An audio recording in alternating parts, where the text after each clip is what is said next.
கடவுள் நம்பிக்கை இருந்தா இந்த கதையை முழுமையா பாருங்க. ஒரு கிராமம் மரங்களும் குளங்களும் சூழ்ந்து அமைதியா இருந்துச்சு. அங்கே ஒரு பழமையான அம்மன் கோயில். கிராம மக்கள் அம்மன் மேல உயிரா இருந்தாங்க. அவங்க நல்லது கெட்டது எல்லாத்துக்கும் அம்மன் தான் காரணம்னு நம்பினாங்க. மாரிமுத்துவும் அவர் குடும்பமும் அந்த நம்பிக்கைக்கு ஒரு உதாரணமா இருந்தாங்க. மாரிமுத்து ஒரு விவசாயி, மனைவி காவேரி, 2 பசங்க, ஒரு பொண்ணுன்னு அவங்க வாழ்க்கை சந்தோஷமா போய்கிட்டே இருந்துச்சு. வறட்சி, கடன், நோயின்னு பிரச்சனைகள் சூழ்ந்தாலும் அம்மன் கைவிட மாட்டான்னு அவங்க மனசுல ஒரு நம்பிக்கை. ஒரு வருஷம் மழை சுத்தமா இல்ல. நிலமெல்லாம் வெடிச்சு பயிர்கள் வாடி போச்சு. கண்ணீர், கடன் அதிகமாச்சு. குடும்பத்துல பசி, பிள்ளைகளோட முகத்தை பார்க்கவே கஷ்டமா இருந்துச்சு. காவேரி மனசுக்குள்ளே அழுதாலும் கவலைப்படாதீங்க, அம்மன் நம்மளை கைவிட மாட்டான்னு ஆறுதல் சொன்னாங்க. ஒரு நாள் மாரிமுத்து நிலத்துல உட்காந்து வானத்தை பார்த்து அழுத்துக்கிட்டு இருந்தாரு. திடீர்னு ஒரு பெரிய காத்து வீசிச்சு.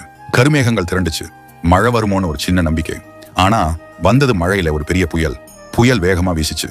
மரங்கள் வேரோட சாய்ஞ்சு குடிசைகள் காத்துல பறந்துச்சு. கிராமமே அல்லோல கல்லோலமா இருந்துச்சு. மாரிமுத்துவும் காவேரியும் குழந்தைகளை அணைச்சிக்கிட்டு குடிசைக்குள்ளே ஒடுங்கினாங்க. காவேரி நடுங்கிய குரல்ல அம்மன் பேரை சொல்லிட்டே இருந்தாங்க.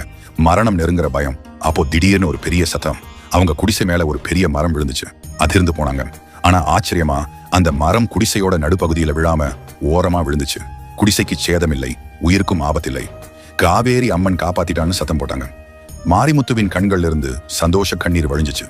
புயல் முடிஞ்சதும் கிராமம் சீரழிஞ்சு போச்சு. மக்கள் வீடுகளை இழந்து உணவின்றி தவிச்சாங்க. மாரிமுத்துவும் காவேரியும் குடும்பத்தோட கோயிலுக்கு போனாங்க. அங்க நிறைய மக்கள் பயத்தோட கூடியிருந்தாங்க. கோயிலுக்குள்ளே அம்மன் சிலை அப்படியே ஒரு சேதமும் இல்லாம இருந்துச்சு. அம்மனுக்கு முன்னாடி நின்னு மாரிமுத்து சத்தமா, அம்மன் நம்மளை கைவிட மாட்டா, நம்ம எல்லாரும் சேர்ந்து இந்த கிராமத்தை மறுபடியும் உருவாக்குவோம்னு சொன்னாரு. அவர் குரல்ல ஒரு பெரிய நம்பிக்கை. அது அங்க இருந்த மக்கள் மனசுல ஒரு புது உத்வேகத்தை ஏற்படுத்துச்சு. அப்போ ஒரு அதிசயம் நடந்துச்சு. கோயிலோட கருவறைக்குள்ளே ஒரு பிரகாசமான ஒளி தோணுச்சு. அந்த ஒளி அம்மன் சிலைக்கு மேல ஒளிச்சு மெல்ல மெல்ல கிராமம் முழுவதும் பரவிச்சு. அங்கிருந்த எல்லோருக்கும் மன அமைதி கிடைச்சிச்சு. அடுத்த நாள் காலையில கிராமத்துல ஒரு பெரிய மாற்றம். எங்கேயோ இருந்து பெரிய லாரிகள் வர ஆரம்பிச்சிச்சு. அதுல உணவுப் பொருட்கள், உடைகள், கூடாரங்கள் எல்லாம் இருந்துச்சு. அது மட்டும் இல்லாம அங்கிருந்த பெரிய பணக்காரர் ஒருத்தர் தன்னோட எல்லா சொத்துக்களையும் கிராமத்தோட மறுசீரமைப்புக்காக கொடுக்கறதா அறிவிச்சாரு. எல்லாரும் ஆச்சரியப்பட்டாங்க. அவருக்கு இந்த மனசு எப்படி வந்துச்சுன்னு யாருக்கும் புரியல. மாரிமுத்துவும் காவேரியும் ரொம்ப சந்தோஷப்பட்டாங்க. அவங்களுடைய நம்பிக்கை பலிச்சிருச்சு. அம்மன் அவங்களை கைவிடல. அந்த கிராமம் மறுபடியும் எழுந்துச்சு. பழையதை விட ரொம்ப அழகா, செழிப்பா. கிராமத்து மக்கள் அம்மனுக்கு பெரிய நன்றி கடன் பட்டிருந்தாங்க. ஒரு வருஷம் கழிச்சு கிராமத்துல எல்லாரும் நல்லா இருந்தாங்க. மாரிமுத்துவும் காவேரியும் குழந்தைகளோட சந்தோஷமா இருந்தாங்க. அவங்களுடைய நிலம் மறுபடியும் பசுமையா இருந்துச்சு. கடன் எல்லாம் அடைஞ்சு போச்சு. ஒரு நாள் மாரிமுத்துவும் காவேரியும் கோயிலுக்கு போனாங்க. அம்மன் சிலைக்கு முன்னாடி நின்னு நன்றி சொன்னாங்க. காவேரிக்கு ஒரு சந்தேகம். அந்த பணக்காரர் ஏன் திடீர்னு நம்ம கிராமத்துக்கு உதவ வந்தாரு? அவருக்கு இந்த மனசு எப்படி வந்துச்சுன்னு கேட்டாங்க. மாரிமுத்து சிரிச்சாரு. அது அம்மனுடைய அருள் காவேரி. அவதான் அவருக்கு அந்த மனசை கொடுத்திருப்பா. அவங்க மனசுல ஒரு மாற்றத்தை ஏற்படுத்தி இருப்பா. அம்மனுடைய சக்தி அபாரமானது. நாம அவளை நம்புனா அவ நம்மள ஒரு நாளும் கைவிட மாட்டா. அந்த சம்பவத்துக்கு அப்புறம் கிராமத்து மக்கள் அம்மன் மேல இன்னும் அதிகமா நம்பிக்கை வச்சாங்க. அவங்க வாழ்க்கையில என்ன வந்தாலும் அம்மன் காப்பாத்துவான்னு நம்பினாங்க. அந்த நம்பிக்கை அவங்களுக்கு பெரிய பலமா இருந்துச்சு. மாரிமுத்துவும் காவேரியும் தினமும் அம்மன் கோயிலுக்கு போனாங்க. அவங்க வாழ்க்கையில நடந்த அதிசயத்தை மத்தவங்களுக்கு சொல்லிட்டே இருந்தாங்க. அவங்களுடைய கதை கேட்டவங்களுக்கு ஒரு புது நம்பிக்கை வந்துச்சு. நம்பிக்கையோட சக்தி என்னன்னு புரிஞ்சுக்கிட்டாங்க. ஒரு நாள் மாரிமுத்து வயல்ல வேலை செஞ்சுக்கிட்டு இருக்கும்போது மயங்கி விழுந்தாரு. காவேரி பயந்து போய் மருத்துவமனைக்கு கொண்டு போனாங்க. மருத்துவர் பரிசோதனை செஞ்சுட்டு, இவருக்கு இருதய அடைப்பு இருக்கு, உடனே அறுவை சிகிச்சை செய்யணும், இல்லைன்னா உயிர் பிழைப்பது கஷ்டம்னு சொன்னாரு. காவேரி அதிர்ந்து போனாங்க. அறுவை சிகிச்சைக்கு நிறைய பணம் தேவைப்பட்டுச்சு. அவங்க கிட்ட அத்தனை பணம் இல்ல. மனசுல பெரிய பயம் வந்துச்சு. அம்மன் தாயே, என் கணவனை காப்பாத்து, இவரைதான் நான் நம்பி இருக்கேன்னு வேண்டிக்கிட்டாங்க. அதே நேரம் கிராமத்து மக்கள் இந்த செய்தியை கேள்விப்பட்டு எல்லாரும் மாரிமுத்துக்காக பிரார்த்தனை செய்ய ஆரம்பிச்சாங்க. கோயிலுக்கு போய் அம்மன் முன்னாடி நின்னு கண்ணீரோட வேண்டினாங்க. அப்போ ஒரு அற்புதம் நடந்தது. நகரத்துல இருந்து ஒரு பெரிய மருத்துவர் கிராமத்துக்கு வந்தாரு. வெளிநாட்டுல இருந்து ஓய்வெடுக்க வந்தவர் அவரு. கிராமத்து மக்கள் எல்லாரும் ஒருத்தர் மேல, ஒரு அம்மன் மேல நம்பிக்கை வச்சு வேண்டிக்கிட்டு இருக்கிறத பார்த்தாரு. அவர் மனசுல ஒரு பெரிய மாற்றம் ஏற்பட்டது. அந்த மருத்துவர் மாரிமுத்துவை பரிசோதனை செஞ்சுட்டு, இவருடைய நிலைமை ரொம்ப மோசமா இருக்கு, ஆனா எனக்கு ஒரு யோசனை இருக்கு, ஒரு புதிய மருத்துவ முறை மூலமா இவரை காப்பாத்த முயற்சி செய்யலாம், அதுக்கு எந்த பணமும் வேண்டாம், இது எனக்கு அம்மன் கொடுத்த வாய்ப்பு, நான் அவரை நம்புறேன்னு சொன்னாரு. காவேரிக்கும் கிராமத்து மக்களுக்கும் ஆச்சரியம். அம்மன் அவங்களுடைய வேண்டுதலை கேட்டுட்டான்னு சந்தோஷப்பட்டாங்க. மருத்துவர் மாரிமுத்துவுக்கு அறுவை சிகிச்சை செஞ்சாரு. பெரிய சவால் அது.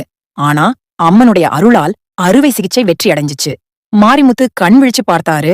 அவருக்கு நடந்த எதுவும் நினைவில் இல்லை. காவேரி கண்ணீரோட அவரை கட்டி அணைச்சுக்கிட்டாங்க. அம்மன் நம்மள காப்பாத்திட்டா, நீங்க மறுபடியும் பிறந்துட்டீங்கன்னு சொன்னாங்க. மாரிமுத்து மெல்ல மெல்ல குணமடைஞ்சாரு. அவர் வாழ்க்கையில நடந்த இந்த அதிசயத்தை மத்தவங்களுக்கு சொல்ல ஆரம்பிச்சாரு. அவங்களுடைய கதை கேட்டவங்களுக்கு பெரிய நம்பிக்கை வந்துச்சு. வழிபாட்டின் சக்தி, நம்பிக்கையின் பலன் என்னன்னு புரிஞ்சுக்கிட்டாங்க. அந்த கிராமம் ஒரு பெரிய புனித தலமா மாறிச்சு. மக்கள் எல்லோரும் தூர தேசங்களிலிருந்து அம்மனை தரிசிக்க வர ஆரம்பிச்சாங்க. அம்மனுடைய அருளால் ஒரு பெரிய வாழ்க்கைய வாழ்ந்தாங்க. அவங்களுடைய வாழ்க்கை ஒரு பெரிய பாடமா இருந்துச்சு. நம்பிக்கையோட இருங்க, அம்மன் உங்களை ஒரு நாளும் கைவிட மாட்டா. காவேரி மாரிமுத்து குணமடைந்து முழுமையாக தேறிய பிறகு கோயிலுக்கு முன்னாடி நின்று கண்களில் நீர் வழிய, அம்மா, உன்னுடைய கருணைக்கு அளவே இல்லை. இந்த வாழ்க்கையில நீ இல்லாம நாங்க இல்ல. எங்க தலைமுறைகள் உன்னுடைய அருளை பேசிட்டே இருக்கும் என்று மனமுருகி பேசினார்கள். கிராம மக்கள் அனைவரும் அதை ஆமோதிக்கும் விதமாக அம்மன் நாமத்தை உச்சரித்தார்கள். அந்த அதிசயம் நடந்த பிறகு மாரிமுத்துவின் விவசாய நிலத்தில் எப்போதும் இல்லாத அளவுக்கு மகசூல் பெருகியது. வறட்சியின் பாதிப்பை மறந்து அவரின் வயல்வெளி செழிப்பாக காட்சியளித்தது. காவேரி அந்த மகசூலை அம்மனின் பிரசாதமாகவே கருதி அக்கம் பக்கத்தினருக்கும் கிராமத்து ஏழை எளியோருக்கும் பகிர்ந்து கொடுத்தாள். கிராமத்திலிருந்த இளைஞர்கள், முன்பு நம்பிக்கை இழந்திருந்தவர்கள் கூட இந்த அதிசயத்தை பார்த்து அம்மன் மீது அசைக்க முடியாத நம்பிக்கை வைத்தார்கள். அவர்கள் ஒன்றிணைந்து கோயிலை சீரமைக்க முன்வந்தனர். தங்கள் சொந்த உழைப்பை கொட்டி கோயிலை புதுப்பித்து சுற்றுப்புறத்தை அழகாக்கினார்கள். அந்த கோயிலை ஒரு பெரிய யாத்ரீக மையமாக மாற்ற வேண்டும் என்பதே அவர்களின் இலக்காக இருந்தது. ஒருமுறை அருகில் உள்ள கிராமத்தில் ஒரு பெரிய நோய் பரவியது. பலர் நோயால் பாதிக்கப்பட்டு உயிரிழந்தனர். பயத்தில் மக்கள் அந்த கிராமத்தை விட்டு வெளியேற ஆரம்பித்தனர். அந்த நேரத்தில் மாரிமுத்துவின் கிராமத்தைச் சேர்ந்த ஒரு பெரியவர் அந்த நோய் பரவும் கிராமத்திற்குச் சென்று, அம்மன் நம்மை காப்பாற்றுவாள், பயப்பட வேண்டாம், நம்ம கிராமத்து அம்மன் மீது நம்பிக்கையோடு வேண்டுங்கள், அது நிச்சயம் ஒரு வழிகாட்டும் என்று நம்பிக்கை ஊட்டினார். அந்த நோய்வாய்ப்பட்ட கிராமத்து மக்கள் மாரிமுத்துவின் கிராமத்திற்கு வந்து அம்மனை தரிசித்து மனமுருகி வேண்டினர். ஆச்சரியமாக அவர்கள் திரும்பிச் சென்ற சில நாட்களிலேயே அந்த நோயின் தாக்கம் குறைய ஆரம்பித்தது. பலர் குணமடைந்தனர். இது அம்மனின் மற்றொரு அதிசயமாக கருதப்பட்டது. அந்த 2 கிராமங்களுக்கும் இடையே இருந்த பிணைப்பு மேலும் வலுப்பெற்றது. மாரிமுத்துவும் காவேரியும் வயதான பிறகு தங்கள் குழந்தைகளுக்கு அம்மன் அருளையும் நம்பிக்கையின் முக்கியத்துவத்தையும் போதித்தனர். அவர்களின் குழந்தைகள் அந்த போதனைகளை பின்பற்றி நல்ல வாழ்க்கையை வாழ்ந்தனர். அந்த குடும்பம் அம்மன் அருளினால் தலைமுறை தலைமுறையாக செழித்து வளர்ந்தது. அவர்கள் ஒவ்வொருவரும் தங்கள் வாழ்க்கையில் அம்மன் நிகழ்த்திய அற்புதங்களை கதை கதையாகச் சொல்லிக் கொண்டே இருந்தனர். கிராமத்தின் ஆண்டு விழாக்கள், திருவிழாக்கள் எல்லாமே மிகவும் விமரிசையாக கொண்டாடப்பட்டன. அம்மன் கோயிலில் தினமும் சிறப்பு பூஜைகள் நடத்தப்பட்டன. மக்கள் தங்கள் தேவைகளைச் சொல்லவும் நன்றிகளை தெரிவிக்கவும் கோயிலுக்கு வந்தனர். அம்மனின் அருள் அனைவருக்கும் கிடைத்தது. அந்த கிராமம் நம்பிக்கையின் அடையாளமாக பலருக்கும் ஒரு உத்வேகமாக மாறியது. ஒருமுறை மாரிமுத்துவின் பேத்திக்கு ஒரு பெரிய ஆபத்து ஏற்பட்டது. விளையாடிக் கொண்டிருந்த போது ஒரு ஆழமான கிணற்றில் தவறி விழுந்துவிட்டாள். சுற்றியிருந்தவர்கள் அலறி அடித்துக்கொண்டு ஓடி வந்தனர். கிணறு மிகவும் ஆழமாக இருந்ததால் என்ன செய்வது என்று யாருக்கும் தெரியவில்லை. மாரிமுத்துவின் மகன் தன் மகளின் நிலையை பார்த்து மனமுடைந்து போயிருந்தார். அந்த நேரத்தில் மாரிமுத்துவின் குடும்பத்தினர் அனைவரும் அம்மன் பெயரைச் சொல்லிக்கொண்டு கோயிலுக்கு ஓடி வந்தனர்.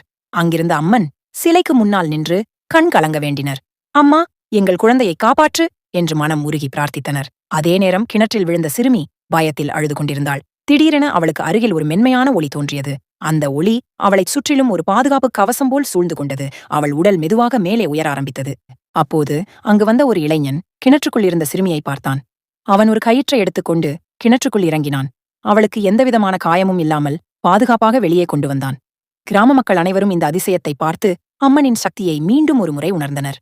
சிறுமி உயிர் பிழைத்தாள். அவளுக்கு எந்தவிதமான காயங்களும் இல்லை. அவளும் அம்மன் அருளினால் உயிர் பிழைத்ததாக மக்கள் நம்பினர். அந்தச் சம்பவம் அந்த கிராமத்தின் அம்மன் மீதான நம்பிக்கையை மேலும் உறுதிப்படுத்தியது. மாரிமுத்துவும் காவேரியும் தங்கள் இறுதி காலம் வரை அம்மன் மீது முழு நம்பிக்கையுடன் வாழ்ந்தனர். அவர்களின் வாழ்நாளில் அம்மன் நிகழ்த்திய அற்புதங்களை எண்ணி எண்ணி ஆச்சரியப்பட்டனர். அவர்கள் தங்கள் ஒவ்வொரு மூச்சிலும் அம்மன் நாமத்தைச் சொன்னார்கள். அவர்களின் மரணத்திற்குப் பிறகும் அவர்களின் கதை அந்த கிராமத்தில் வாழும் மக்களுக்கு நம்பிக்கையின் வெளிச்சமாக இருந்தது.